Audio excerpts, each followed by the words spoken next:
Bonjour à vous, j'espère que vous allez bien. Ici je vous fais un nouveau Planisphérique assez particulier parce qu'il y a plein de choses. Du Marvel, du Star Wars, du Motu, de quoi faire franchement frémir vos petits yeux. Alors ici on va commencer avec quoi? Allez, on commence avec les Motu. Gros coup de cœur, les sorties maintenant beaucoup plus disparates et beaucoup moins ciblées, mais hyper cool. On va déjà commencer ici avec le nouveau Deluxe de She-Ra en version Princess of Power, donc un autre du coup dérivé des Motu. En Deluxe avec plusieurs éléments, déjà une cape en tissu que vous pouvez voir ici, qui est génial, avec du coup un élément 40 ans mis sur la boîte, donc c'est une version spéciale anniversary. Full articulé, assez balèze, assez costaud. On a sur du coup une épée, ses deux mains, un bouclier, ainsi qu'une autre tête armored, qui est fantastique. Le packaging encore une fois est une tuerie monumentale, les artworks là-dessus sont fantastiques, et peuvent utiliser à la suite donc des prochains personnages, dont du coup Hordak et d'autres qui doivent sortir prochainement. Et sur le flanc normalement il y a aussi du coup une belle image de la belle She-Ra ici présente. Alors ensuite on a reçu dans la même gamme, mais cette fois-ci dans les... parce que non, toujours Princess of Power, pardon, je crois que c'est New Eternia, non c'est Princess of Power. Et ici justement on a Catra, Satra, je ne sais pas, j'avoue que c'est Catra. On va dire Catra. La magnifique Catra. Super belle. On retrouve un peu le design un peu sorcier rouge. Si vous regardez sur le artwork, c'est assez particulier, c'est marrant. Qui est vraiment cool. On a du coup également son bouclier, épée, différents goodies, rien en tissu, que du PVC. Mais encore une fois, avec des images dantesques vintage qui font du coup la grosse geste de ce produit. Même si maintenant Mattel a beaucoup moins communiqué sur ces produits-là, ils ont un peu des sorties comme ça au compte-gouttes.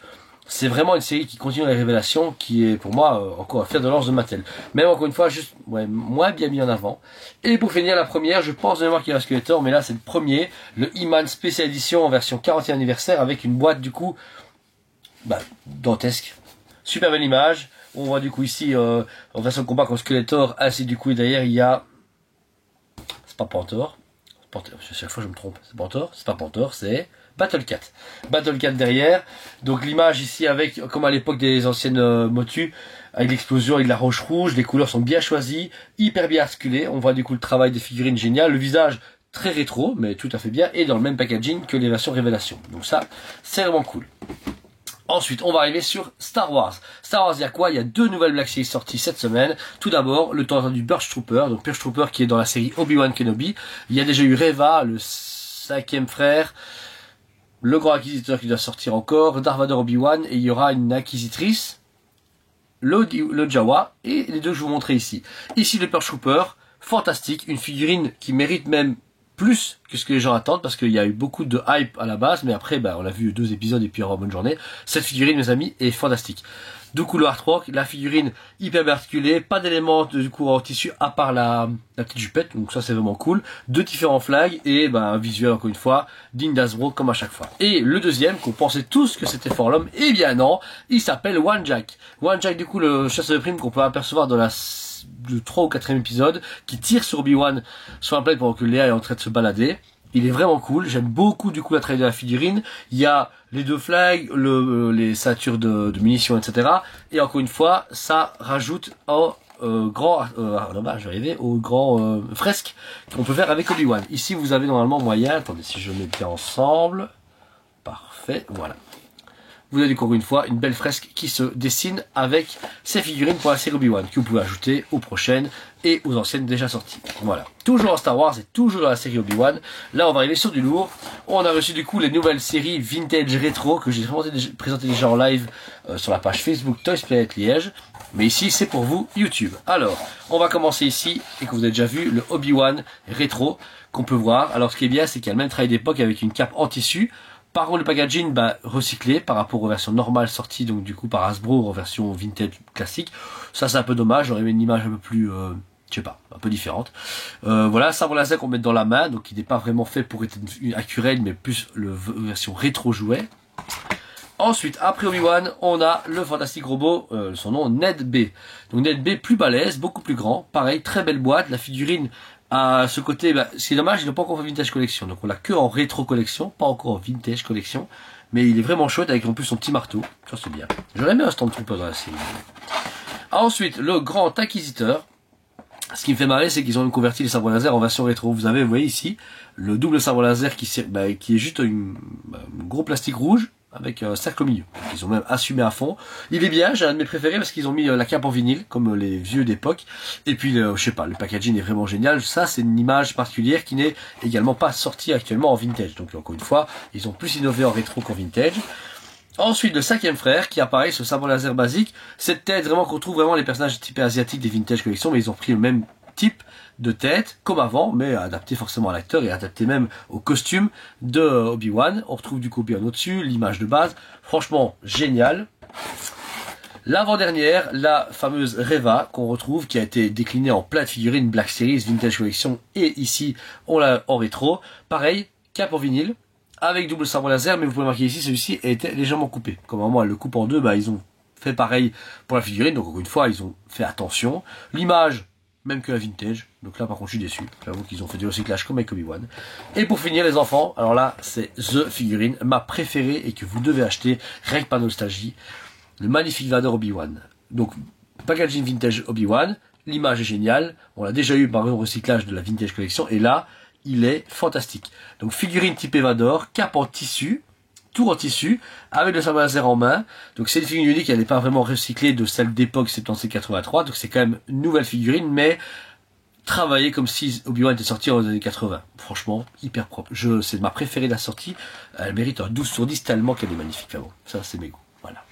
Alors ensuite pour clôturer, on va passer chez Marvel en version Hasbro, des sorties qui me font méga plaisir mais qui sont quand même un peu spéciales.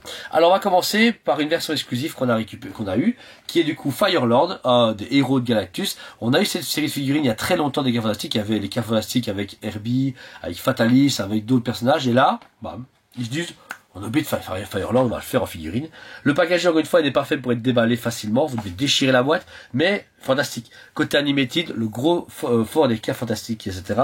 La figurine est géniale. D'un point de vue articulation, elle a l'air vraiment hyper complète. Sa fameuse, du coup, double lance avec des flammes, ses mains alternatives, et derrière, du coup, l'image avec ce même plan qu'on a dans les années 80-90 avec des figurines. Franchement, encore une fois, c'est une très très belle figurine type animated, mais qu'on met sur un mur et pas déballée. Enfin, pour moi en tout cas, moi elle va rester au mur. J'ai pas encore accroché cette série là au mur, mais je pense que je vais le faire, étant donné que j'en ai plein, bah, je vais le faire. Ensuite, ça c'est vraiment une figurine qui m'a fait méga plaisir. C'est le War Machine du coup typé rétro. Donc on a le Iron Man, le War Machine mis en image, et la figurine par contre, bah, mon ami Patrick m'a fait la remarque, c'est vraiment la même sortie juste un peu avant en version DX, mais repeinte en rétro. Même si je pensais vraiment que c'était une version vintage, mais vous voyez, vous pouvez voir, si vous êtes connaisseur, et bien c'est vraiment le même War Machine, mais recolorisé en plus clair. Donc c'est un peu dommage. Même accessoire, des missiles comme à l'époque, des missiles qu'on peut vraiment puncher dedans, qui vont au niveau des tirs en transparence, du rayonnant, la sulfateuse, les mains différentes, et enfin, avouez quand même du charme. Moi, je trouve qu'elle a un petit charme. Moi, je trouve elle super belle à mettre à côté du mur. Et là, vous avez ce vieux plan avec un vieil écran, avec le plan où Iron Man se monte, ou War Machine. Bizarrement, par contre, c'est un one shot. On n'a pas eu d'Iron Man comme ça. Ils ont dit, bon, on va faire War Machine. Mon reproche, Hasbro, part en cocahuète. Voilà, on va par là, on va par là, on va par là, mais ça, bah, on a eu toutes les animated Spider-Man, on a eu les Guerres Fantastiques avec le pauvre Firelord qui, un an plus tard, et là, bah, c'est la première version série animated Iron Man, mais pas d'Iron Man, pas de méchant, rien, pas de teasing, voilà, et du recyclage en figurine. Donc, c'est cool, en même temps, c'est facile, quoi, voilà. Alors ensuite, pour clôturer, ça, c'était la grosse attente depuis presque un an, et oui, un an, les amis, on a reçu enfin la build figure Infinite Ultron. Alors, de quoi elle est construite? Et ben en fait, elle s'est construite de faire à mesure que Disney Plus sortait sa série. Ici, on a celui qui voulait être fan et avoir toute la série de Winter Soldier et Falcon. Et bien, c'est la Sharon Carter de la série télé Disney Plus, avec donc franchement super cool. Elle a une tête. Alors, ce qui est dommage, c'est qu'ils l'ont mis capuchonné sur la photo et il n'y a pas de capuche. Donc ça, c'est un peu con. Couteau, lance de base, mais surtout, la lance et la tête d'Ultron. Et on se dit, bah, il n'y a pas d'Ultron, machin, comment pas. Eh bien, si vous retournez la boîte, on découvre avec surprise que le Infinite Ultron de What If, donc attention, il y a eu une série What If où vous avez pratiquement tous les gardiens du multivers. Et en construction, il y avait eu quoi, Uatu, et tout le monde voulait Ultron Infinite. Et, bah, attendez, donc, un an plus tard, parce que la série What If est sortie en septembre de mémoire en 2021, et bien un an plus tard, on a enfin l'Infinite Ultron en pile figure avec toutes les figurines de Disney+. Donc je l'ai déjà présenté la semaine dernière, Œil de Faucon et Kate Bishop, qui étaient déjà présents, et ben, tout le reste est là. Donc, niveau finition c'est cool, mais niveau build figure, c'est un peu spécial, quoi. Je trouve que le choix est discutable. Forcément, pour être en pleine actualité, on a reçu la magnifique She-Hulk. L'image, alors par contre, si vous voulez pas spoiler, vous êtes spoilé, bah voilà ce costume. Moi là ce soir maintenant, je tourne ma vidéo à la maison pendant qu'il aussi fait à manger. Juste après, je vais regarder l'épisode She-Hulk et je suis sûr que je vais voir ce body, ce costume. Donc c'est con. Voilà, ils ont une figurine en plein spoiler. Mais, sinon, visage, magnifique, super cool. J'aurais presque voulu qu'il fasse un pack de deux avec Jennifer et du coup She-Hulk, ça aurait été cool. Mais voilà, encore une fois, il gère niveau packaging, niveau figurine, etc. Elle a une des jambes de Infinity Ultron. Ça c'est important parce que sans jambes on sait pas avancer. Ensuite là, c'est la méga grosse sortie, c'est ma figurine préférée qui est hors build figure en plus, c'est le Moon Knight. Comme vous pouvez voir, il est en début de course parce que si vous achetez tous les 6 premiers, vous avez Ultron, mais le Moon Knight, il n'a pas de pièces dedans. Mais il est hyper complet. C'est the figurine à acheter les gars si vous voulez vraiment une figurine qualitative et hors Hot Toys et hors etc. Figurine de super articulée de Moon Knight avec ses Moonrang, je présume, Moonrang, main fermée, main ouverte. Franchement, je pense que je l'ai acheté 2 fois pour le déballer. Celui-là, je pense que je vais jouer avec, il fait des belles photos parce qu'il est fantastique, même l'image, regardez-moi ça, c'est waouh. On retrouve du Batman Marvel, sous-exploité, mais cette figurine est nécessaire et en plus n'est pas obligatoire d'acheter assez complet puisqu'elles sont vendues toutes séparément maintenant. Avant c'était des quantités imposées, genre acheté par 7 ou 8. Là maintenant on a le choix de les acheter à la pièce, donc c'est beaucoup plus à l'aise pour nous les revendeurs et pour vous le client. Ensuite pour compléter la série, vous avez du coup Monsieur Knight, donc le alter ego de Moon Knight. Dommage il n'a pas fait Oscar Isaac en civil, donc Steve, Mark Spector, mais il est aussi bien fait. Par contre lui il fait partie des figures parce qu'il a un des bras de Ultron, plusieurs mains également, ces fameux petits bâtons qu'il a et un costume hyper cool. Il y a juste la démarcation au niveau de sous les bras qui c'est un peu moins bien fait, mais encore une fois, vous dis packaging, j'ai presque envie qu'ils sortent des posters, des affiches de tous les dessins préparatoires des Marvel Legends. Je trouve que c'est dommage parce que toutes les images chaque fois sont fantastiques et il n'y a rien. Je trouve qu'ils devraient faire des portfolios ou je sais pas, un truc dans le genre.